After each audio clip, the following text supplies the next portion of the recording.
So, on this twin flame journey, everything that our twin says to us, it's like we hang on every word that they say. And every word that they say has so many different meanings to it and interpretations.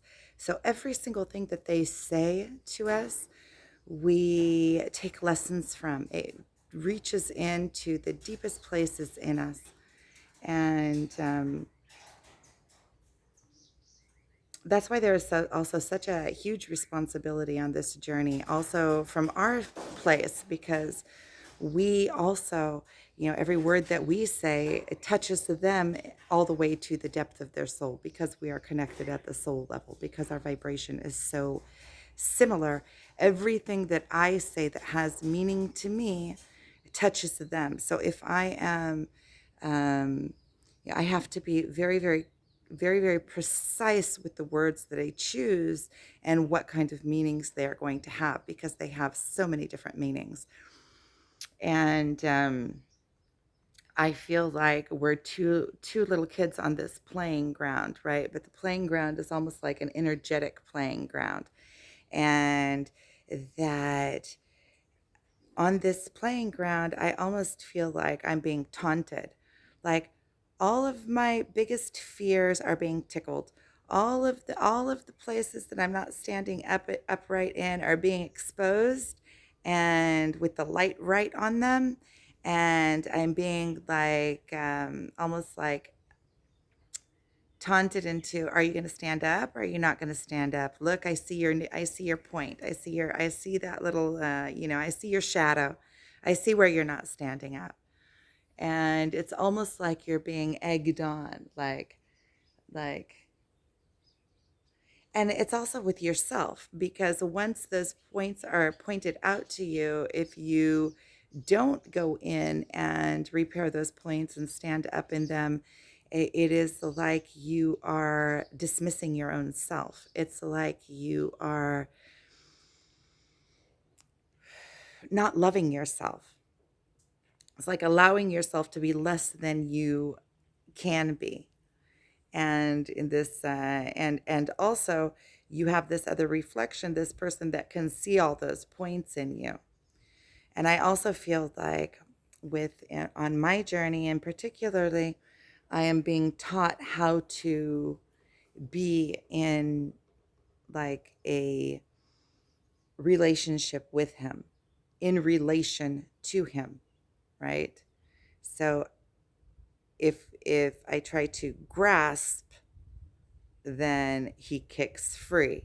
If I let him free, then there is some kind of that I don't threaten his being in my life.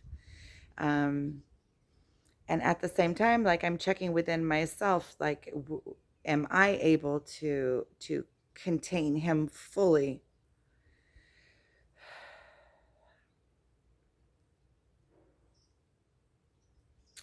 And I think that is this whole journey, as to where you just come into just like a place where there is no friction, there is no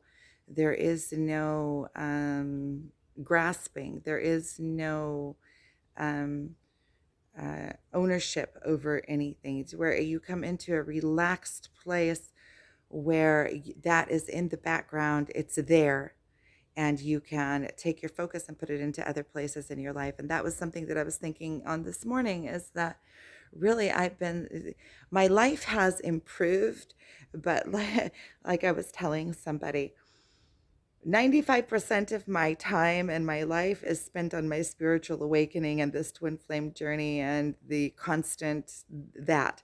And then the other 5% of my life I put on making a living and creating prosperity, and even my children and things that were once important to me. I feel like my children are a little bit see, on one side I feel like I'm closer to my children than ever, and on another side I feel like my children are a little bit feeling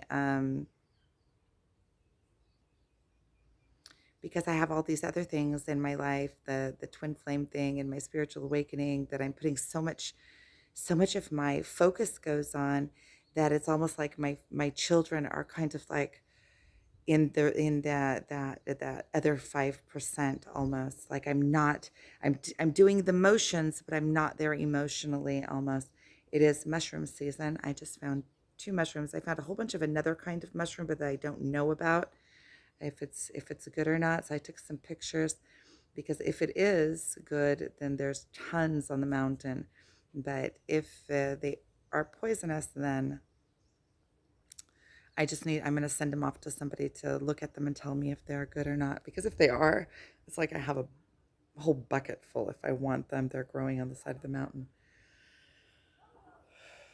And some other thoughts that I was thinking about, like if I could bring the focus back to me, and it doesn't mean that I have to shun him, or it's just kind of like, or it's not something that's rigid, it's something that's soft. Just bring all that focus back into my life, and something that my twin told me a few weeks ago was, okay, um, if I told you that I would give you $1 million, that would make your life, or even $10 million, that would really like set you up for life. And I said, yeah, for sure. And then he said, well, if I were to tell you that I'm giving you $1 million today, and then tomorrow you don't wake up in the morning, would you still want the $10 million? And I said, no way, it's not worth it. He said, so waking up in the morning is worth more, and this life experience is worth more than $10 million. And I said, yeah, for sure.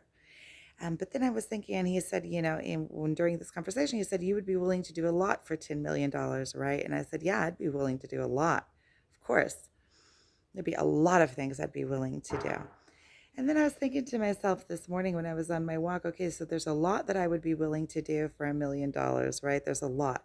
And my monetary situation right now is just, I've just been like, I don't even know how I've been winging it, really. It's just kind of there. I don't know how every month I manage to, in the month, I've just kind of been keeping up my businesses and not really doing any kind of not doing a lot to increase sales or bring more products in, or I have just been maintaining, but just on the hair of my chinny chin chin, like really on the hair of my chinny chin chin, like, oh no, that I have to send. So then I run and send a package, but it's all around, all of my work and everything else seems to be revolving around this twin flame journey slash spiritual awakening that is kind of something that is elusive anyway. It's not even something that I really have grasp of.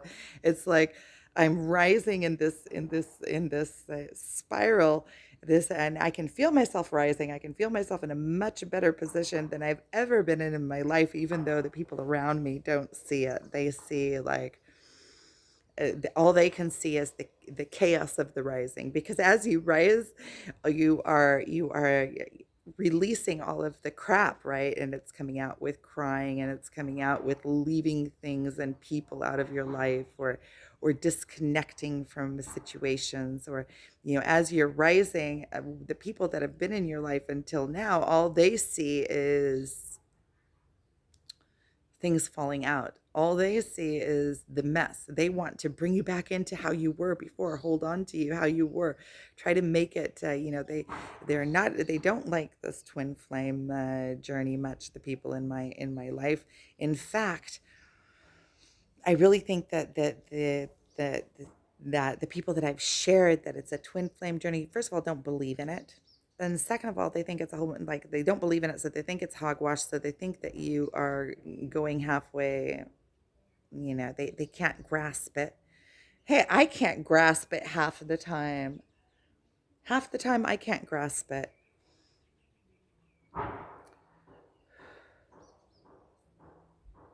Half the time, I'm going in between the old way of thinking and the new way of thinking. I think that is the shifting. You keep on shifting back and forth until you are in this higher plane of belief, and you are just in between the heavens and the earth. You are this portal. You become a portal. And then you become in your full power and in your knowing, because you are working with the heavens and the earth together. You're not just up in the heavens, and you're not just down on earth. You're in between the two. And then you can bring one from the other to the other. It's like you build this cycle, this synchronicity cycle. And so I was thinking about this $1 million. I was thinking, okay, yeah, if somebody came and they held out $1 million to me and they said, "Here's the $1 million." My hands are all black because I was picking mushrooms and stuff. I was thinking, here's $1 million. All you have to do is do a whole bunch of stuff for it. I was thinking to myself, I'd be willing to do a lot of things for it. If somebody came and they gave me $1 million, as long as it stood within my standards of, like my spiritual rising and within truth, I wouldn't be willing to do things that would taint me, but I would be willing to do a lot of work. I would be willing to pull my gvulot, like my boundaries. I would really be able to go over my boundaries, come over any kind of embarrassment. Like for sure, I'd be able to pull myself, do even, uh, really putting myself out there, or things that I would have been shy about doing, I would be willing to do for $1 million. Like shivuk. Shivuk is it's not well, also sales. Like I would be willing to do sales. I would be willing to do a lot of things that I don't especially like doing, like sales. And there's one above sales, which is when you shivuk. It's like sales is when you already have, where advertising, like advertising yourself, putting yourself out there. I would be willing to do a lot of things for $1 million. Would I be willing to give a whole month of being closed off in my house, and at the end of the month I get $1 million? Yeah, I would be willing to do that. So why can't I put that $1 million there? There's a lot of things that you'd be willing to do, so do them. I know how to make money. When I really have my head on straight, I know how to make money. I know how to marketing. Marketing was the word I was looking for.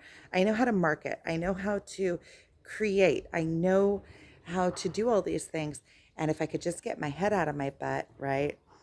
And the truth is that I've already started it. Like I have products that I've created that are working, that sell, that are keeping me afloat in my life, and I am by myself. So why can't I create more of the same, more of the same? I already have the recipe. Why can't I just make it bigger? Why can't I, like, instead of making a cake that's this big, make a cake that's this big? And there's something in me that says that whatever I do has to better me, has to be aligned with my higher purpose, has to. And so those things don't have to, spread the word, have to make good in the world, have to. I have to feel well about. And so why don't I just do that? Why don't I put that $1 million on the table at the end of the month and push myself to that place? And that's what I think, that's something that I'm aiming for now, and something that I'm visualizing now. I'm started doing these different meditations where I visualize. I actually go into a state where I visualize the life that I want. And I was talking to my shaman, who he has been my friend for years and years and years, and we've done quite a few ceremonies together. I feel like I know him intimately from the minute that I met him. I feel like he's from my family, my core. Like him and I are very similar. I can see the way that his mind works because my mind works the same. It's like we are from this. Until I met my twin flame, I felt like him and I were meant to be together. And I still feel like we were meant to meet in this lifetime. We have a closeness that goes beyond this physical plane. We have a closeness that is kind of like just a family bond, it feels like, which I feel all that with my twin, but more. Um, but with him, I feel this real closeness. And I was talking with him, and I told him that I was a little bit, and like I was going through something, and he told me that I could share with him, and I told him.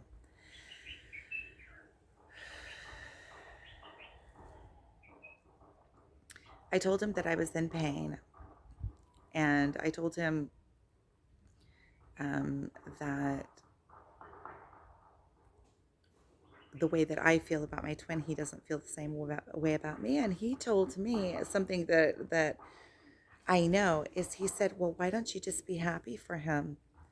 Why don't you love him in a way that you can just be happy for him, that he's happy?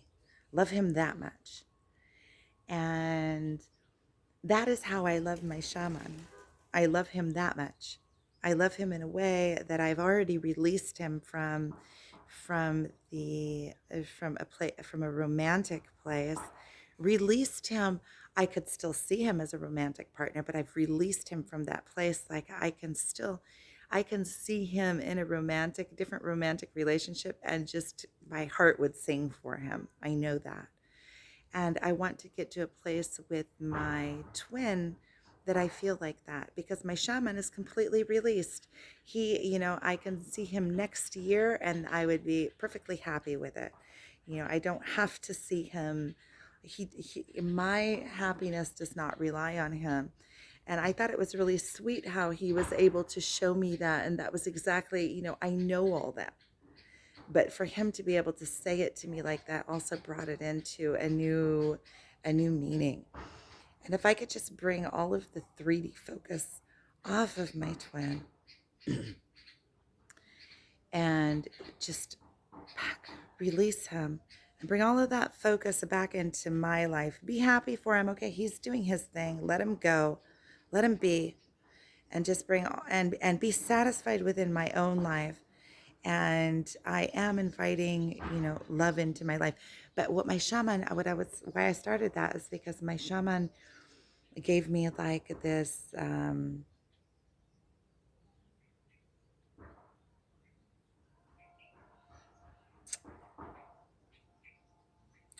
mantra how to release him from romantically wanting to be with him, my twin. And so I started doing it, and I realized I'm going to do this every morning. I am going to release him. And what he told me, and it sounds kind of funny, but when I did it, when you do it with meaning and in a meditative state, you can feel the release. He said, take my fingers like scissors and do 3 times above my womb area, like my stomach area, that chakra. And then say 3 times that I release any kind of romantic connection to him, and say his name. And I've been doing this for the last couple of days, and I actually could feel like this release from my lower chakra, like a releasing him. And I've been doing this steady, and I've been doing this other mantra, this other meditation, which I'm thinking on doing. I've already said a couple of times, but I want to do it too. And this goes with that $1 million thing, right? What would I be willing to do for $1 million? Would I be able to really stick my nose to the grindstone? Like, would it make any difference with my relationship with my twin? No, because I think that he's on some other kind of deal magic now with somebody else. I think that he is exploring himself now, and that if I just release him to explore himself now, um, I could really bring that energy back to myself and take a vacation from this whole twin flame thingy majig.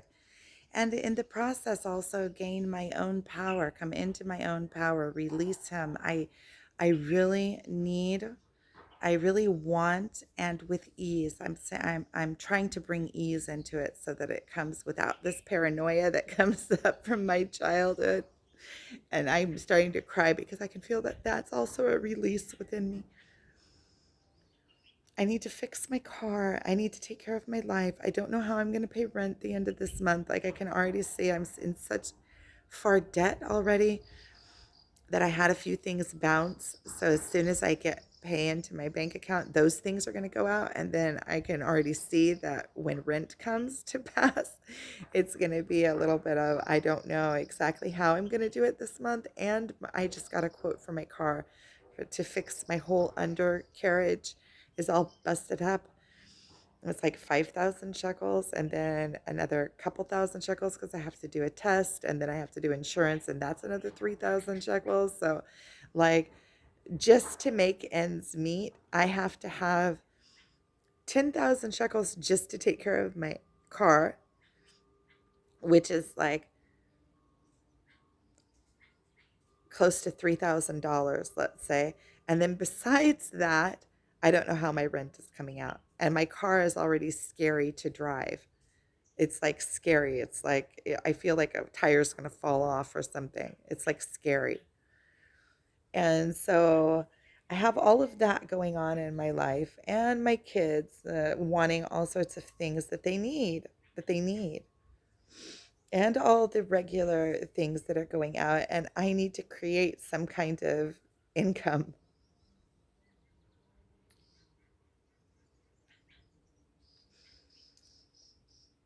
And I know that I want that income to come around my God-given talents. At the same time, I feel like I'm all over the place still. I feel like I'm flipping. You know, how do you come to somebody? How can you come and say, you know, I have these God-given talents that I know, but when you have your own self kind of still in progress of being worked out, how do you offer your God-given talents to others with security? There's so many different parts in me, but I'm really taking this.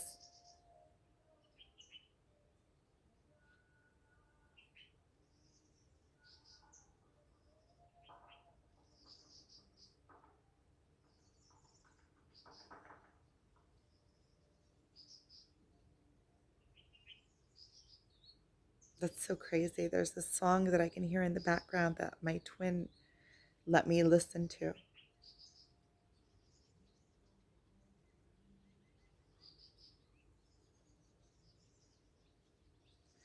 Okay, I'm going to go ahead and end this here. I think I'm going to go inward a little bit. Thank you for watching. I really appreciate it. Um, Thank you for everything.